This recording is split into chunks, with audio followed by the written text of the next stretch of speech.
La RDC court-elle une grosse sanction de la Fédération internationale de football, association FIFA?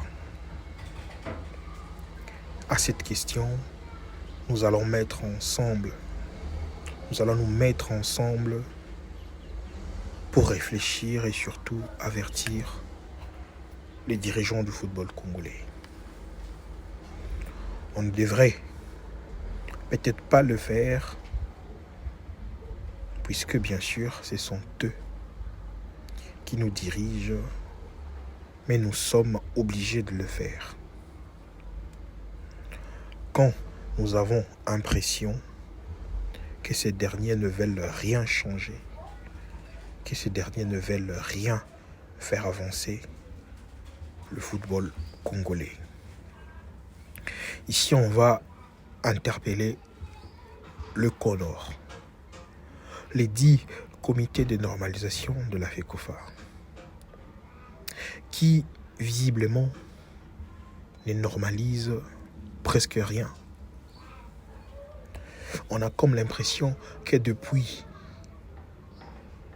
son arrivée, le football congolais va de mal en pis. Pourquoi? Parce que le football congolais n'évolue pas. Est-ce que la RDC court vraiment une sanction de la Fédération internationale de football association? Mais bien sûr, les risques y est. Mais comment cela peut se faire aussi longtemps que les sélections sont dans le bonne marche, par exemple avec la RDC qui est aux éliminatoires de la Coupe du Monde, qui va certainement jouer le Soudan et le Sénégal en septembre prochain. Il y a les Léopards dames qui vont jouer la CAN féminine au Maroc au mois de juillet. Et comment cela peut impacter les sélections nationales? Je dirais le cas de mégestion d'une fédération peut forcément fragiliser toutes les sélections d'un pays. On ne va pas aller loin. Dirigeons nos yeux vers le Congo-Brazzaville qui récemment était en lice pour jouer les éliminatoires de la Coupe du Monde. Il devrait jouer normalement le 17 mars contre la Tanzanie, mais aussi le 24 mars contre la Zambie. 2 matchs qui ne se sont jamais joués jusqu'à l'heure où j'enregistre cette vidéo. Mais pourquoi ces matchs ne se sont pas joués? Parce que la Fédération internationale de football association avait sanctionné la Fédération de football du Congo-Brazzaville. Mais pourquoi? Parce que il y avait une sorte d'ingérence politique où il y avait une sorte de duel entre la fédération et les ministères des sports. Et ce genre d'ingérence politique est sanctionnable au niveau de la FIFA. La FIFA a sanctionné très dur le Congo-Brazzaville. Les 2 matchs contre la Tanzanie n'ont jamais vu jour. Et le deuxième match contre la Zambie non plus n'a pas vu jour. Ne se sont pas joués. Les 2 matchs ont été perdus par le Congo-Brazzaville sur tapis vert par forfait. Ce cas, bien sûr, peut arriver à la RDC, mais bien sûr, comment on va expliquer?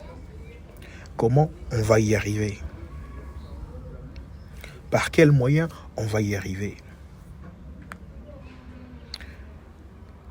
Le comité de normalisation, le CONOR qui dirige le football, est une sorte de comité récidiviste qui n'arrête peut-être pas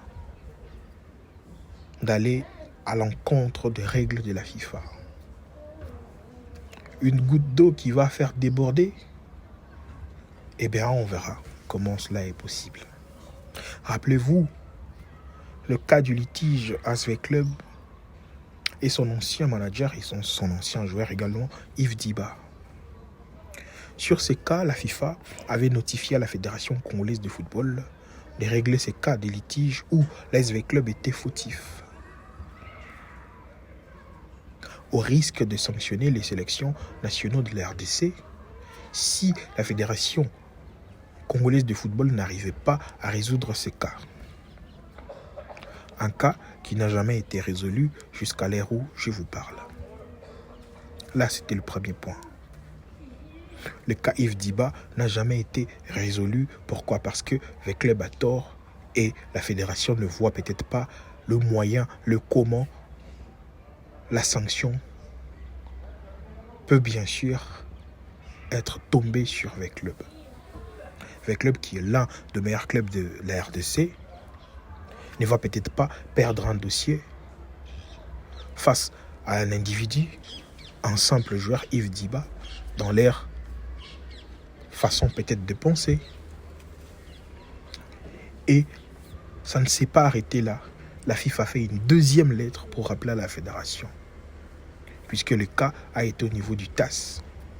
Yves Diba n'arrête pas d'aller chercher la vérité, d'aller trouver gain de cause pour son cas. Malgré les multiples demandes de la FIFA, la Fédération congolaise de football n'arrive toujours pas à tabler ou à trouver une solution. Là, c'était le premier point. Le deuxième point, la FIFA peut bien sûr sanctionner une fédération et toutes les sélections engagées à cette fédération, affiliées à cette fédération, si cette fédération n'arrive pas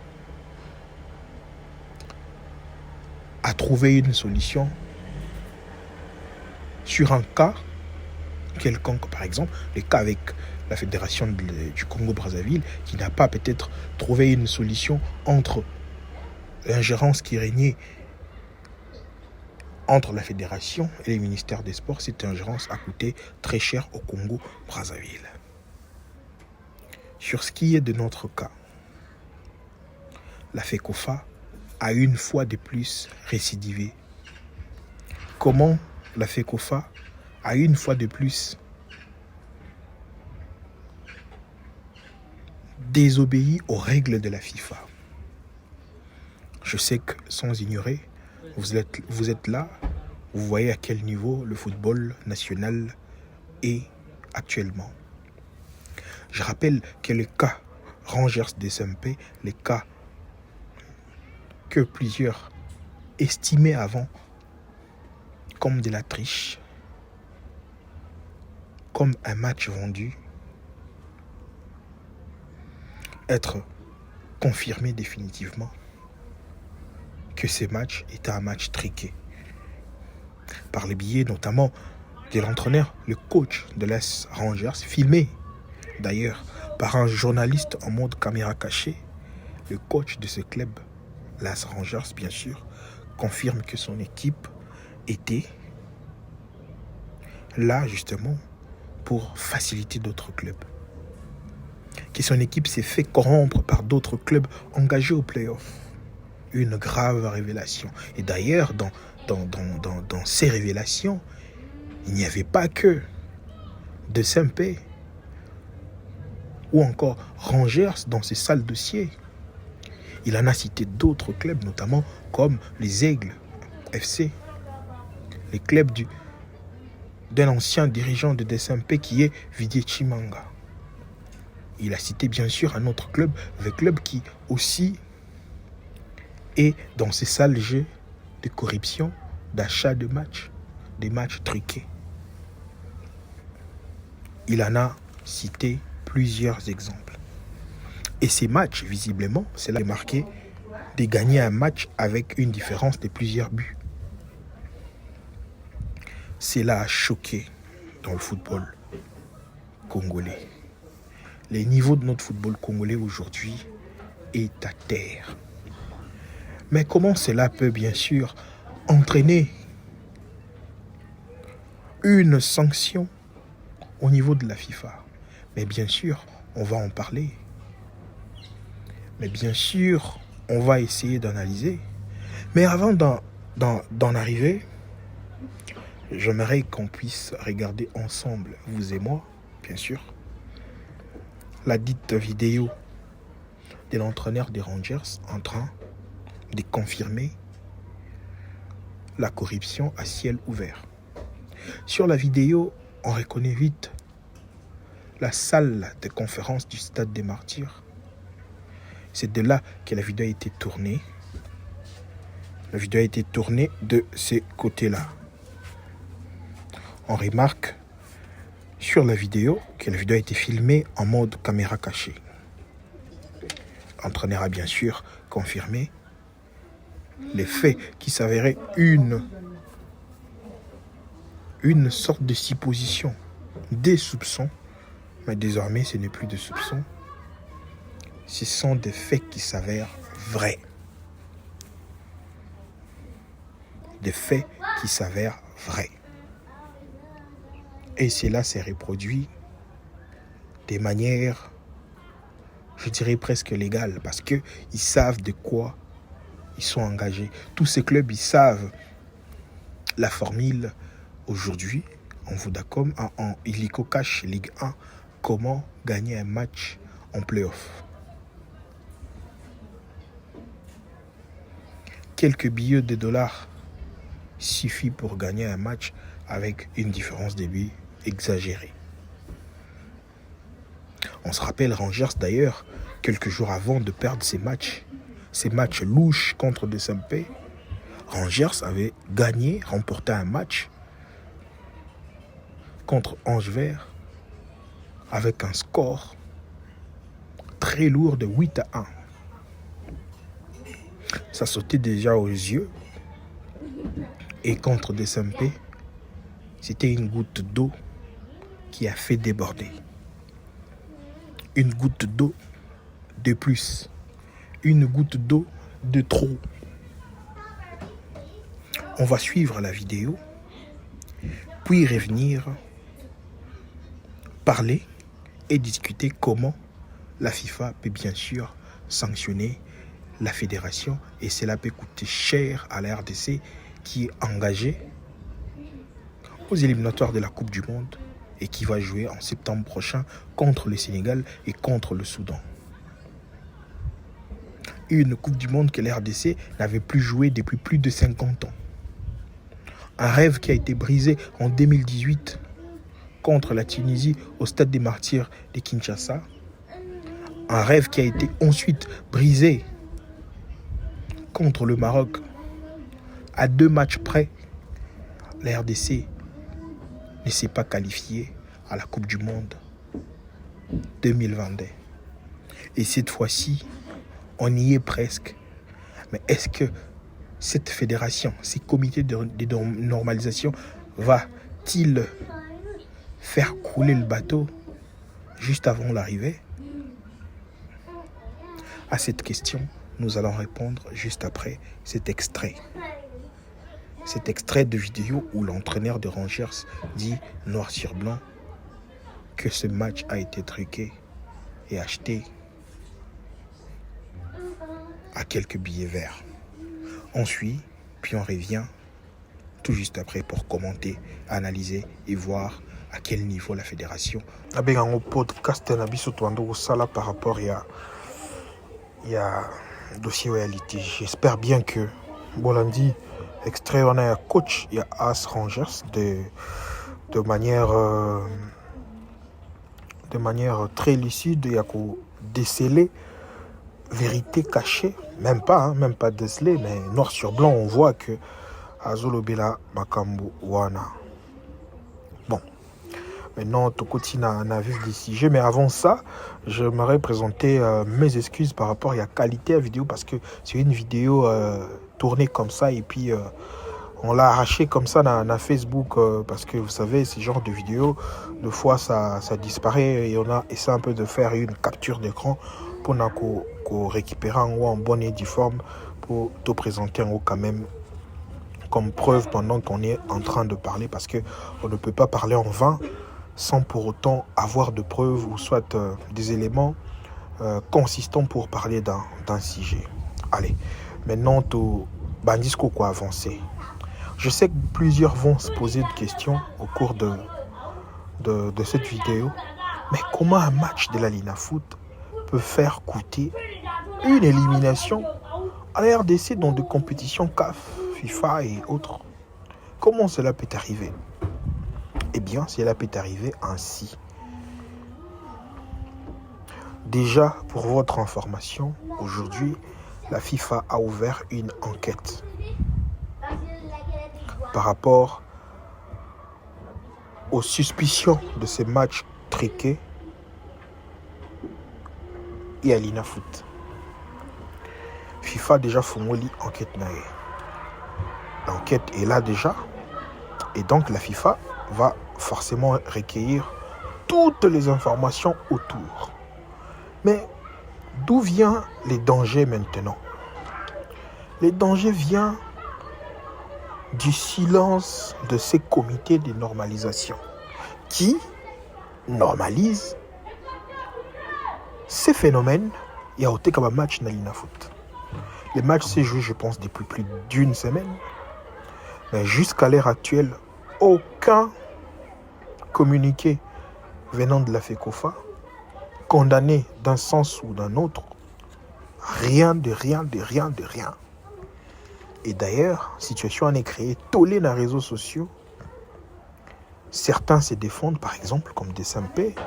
Les supporters de Desampé se défendent. Ils se défendent en faisant croire aux gens que, en voulant mettre devant les gens, au devant de tout le monde, leur preuve que Desampé n'est pas le seul club à corrompre pour gagner un match. Oui, c'est vrai, le coach de Rangers l'a dit, mais avec Daring, les supporters de ces clubs viennent ramener des éléments pour dire que, ouais, on n'est pas le seul. Cela veut dire que ce genre de problème date de très longtemps. Et ni eux, le support éliminatoire et la Coupe du Monde. Et là, est-ce que tu lingi que RDC de comme pembeni à qualification à Bissoboé? Allez, cette histoire de on ne sait d'où, match à l'Inafoot, Maramboa Fédération, Naba Club, et à quoi entacher la situation à sélection nationale Nabiso. Tout le monde en ligne. D'ailleurs, j'en ai vu des réactions, par exemple, dans les réseaux sociaux, une fois avec le litige Yves Diba, plusieurs réclamaient ouais, bisous au Salaboué. Les supporters, vous êtes premiers à réagir, mais vous n'êtes pas premiers à dénoncer le genre et la situation. Par contre, vous êtes là pour applaudir vos clubs, même quand ça va mal. Ce genre de situation, le club allait réclamer même la direction club Nabino. On ne veut pas ça. On veut une équipe qui mérite. Aujourd'hui, les clubs sont là. La course, il y a qualification. Là-bas, interclub, il y a Afrique. Mais qu'est-ce que vous allez foutre là-bas? Permettez-moi le terme. Qu'est-ce que vous allez chercher là-bas aussi longtemps? L'équipe n'est pas compétitive. Raison pour laquelle, Naba Coupe d'Afrique, Club Nabiso, personne n'y arrive. Desampé, même s'il s'est qualifié aujourd'hui, je ne suis pas un oiseau de malheur, mais ces clubs-là ne vont même pas y arriver dans la quart de finale. Ils vont être laminés. Ils vont être laminés dans un club sérieux. Aujourd'hui, des clubs sérieux en Afrique, comme des pyramides créées en 2020, aujourd'hui champions d'Afrique, mais des clubs d'existence de plus de 80 ans, ils sont là, en train de chercher comment se qualifier à tout prix. Club l'Europe avec le ball qui va se qualifier à tout prix, même quand il y a la Coupe du Congo, ils développent des méthodes fallacieuses simplement pour se qualifier. Aujourd'hui, la qualification, c'est ça le plus important dans le club. Mais organisez d'abord les clubs, structurez les clubs, professionnalisez les clubs. C'est ça qui est le plus important. Qualification T, vous pouvez ne pas se qualifier aujourd'hui. Mais quand cela est pris comme une leçon, une vraie leçon, vous vous posez des bonnes questions et vous remettez en cause, vous reprenez à zéro, le club peut se retrouver dans les années à venir. Ce n'est pas le cas aujourd'hui, le football n'a pas à Congo. On veut faire les Matalana. On veut se qualifier. Mais pourquoi faire avec cette qualification? Être éliminé contre des petits clubs d'Afrique de l'Ouest ou encore d'Afrique du Nord. Les petits clubs d'Afrique du Nord où ils sont tabassés sérieusement par les clubs comme les Al Ahly, les Sundowns, les Pyramides, les Kaiser Chiefs. Et ces petits clubs-là, ce sont eux aujourd'hui qui font peur. Club l'Europe avec club, Daring club. Si vous vous demandez quel jour avec club par exemple avec un Al Ahly, ça date du délige. Ils ont impossible barober tâter parce que stade de compétition Al Ahly avec le Barokumate. Encore moins de SMP. Aujourd'hui d'ailleurs compliqué pour Mazembe. Mais aujourd'hui, ce désordre-là est très bien organisé par les clubs. Je cite TP Mazembe. Bien que dans cette histoire, il n'est pas concerné, mais il est concerné d'une manière ou d'une autre. Je viens de citer d'ailleurs les cas, il y a un match contre Don Bosco. Daring Club Motema Pembe, qui est l'acteur principal. Il y a Lelo, enquête où ils font amener la FIFA. Il y a V-Club, cité par le coach Rangers. Vous voyez, tous ces grands clubs cités dans le sale dossier, ils sont là, très bien organisés dans la bêtise. Et malheureusement soutenus par leurs supporters. Dans la bêtise, c'est très grave. L'air est grave, l'air est grave. Congolais, Congolaises, conscience saison à tout comprendre que enjeu éliminatoire, il y a Coupe du Monde, ouais, RDC, c'est quelque chose de très important. Aujourd'hui, on peut bien négliger cet aspect Otolo Balilo. Je vais mettre une capture, il y a Joshua Bellini qui en a d'ailleurs en parlé.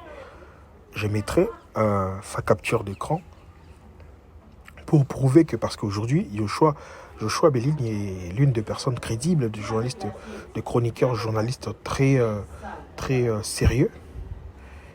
Il a parlé de ces dossiers. Parce que d'autres pensent que ils en ont logoté. Mais comme un loco, dans le moment où la fédération a sanctionné, et dans le moment où la fédération pas sanctionné, la fédération peut lobby et loco. C'est là que ça devient très, très, très dangereux. Très dangereux. Pour le Congo, pour nos sélections, pour les Léopards après, durant les éliminatoires de la Coupe du Monde. Ils sont engagés dans la Coupe d'Afrique qui va se jouer en décembre. Et est-ce que c'est à ces moments qu'on doit aller dans le sens il y a bêtise à ces niveaux? Les dirigeants économiques, est-ce que c'est le moment? Et même si ce n'était pas le moment, est-ce que c'est comme ça que le football se dirige? Vous ne dites rien, vous ne faites rien. Finalement, votre mission de normaliser le football n'y était que par écrit, ou votre mission en vrai de vrai était pour détruire le football. Et de plus, élection depuis Boya, élection OP, et ça l'a raté. On part de prolongation en prolongation, de prolongation en prolongation. Cette fois-ci, je viens d'apprendre également une prolongation en prolongation. Je parie qu'on va jouer la CAN en décembre. Le Conor sera là en train de prolonger. Et pendant leur prolongation, c'est le football qui est en train de subir sérieusement avec ce genre de cas de triche favorisé aujourd'hui d'une manière ou d'une autre par les Conors, par son silence. Qui dit mot consent. Quand vous ne dites rien, vous êtes pour. Quand vous ne dites rien, vous êtes pour. Le Conor n'a rien dit, on peut traduire, on peut justement conclure que le Conor est pour cette corruption. Le Conor soutient cette corruption. Et quand la FIFA viendra, et quand la FIFA est venue d'ailleurs enquêter, il va retrouver tous ces sales dossiers est lié à la tête du Conor, à la tête d'une fédération. il y a beaucoup d'autres sujets où on voit noir sur blanc comment le Conor est en train de désorganiser, dénormaliser le football congolais. On ne va pas y revenir, par exemple avec le cas de Umbro. Elle est aux sélections nationales avec Umbro. Il y a à boire et à manger. Banel va négocier un contrat, c'était sous le Conor. Qu'en est-il? Point d'interrogation. Léopard Leloza a Zangi Stock et Bamayo pour jouer à Orléans. Vous voyez à quel niveau le football est en train de mourir à petit feu. Et voilà aujourd'hui, aucun plan dans le football à Congo.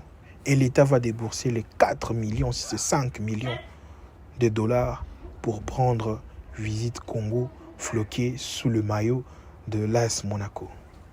Pendant que le toilette du Stade des Martyrs est bouché. On va jouer en septembre.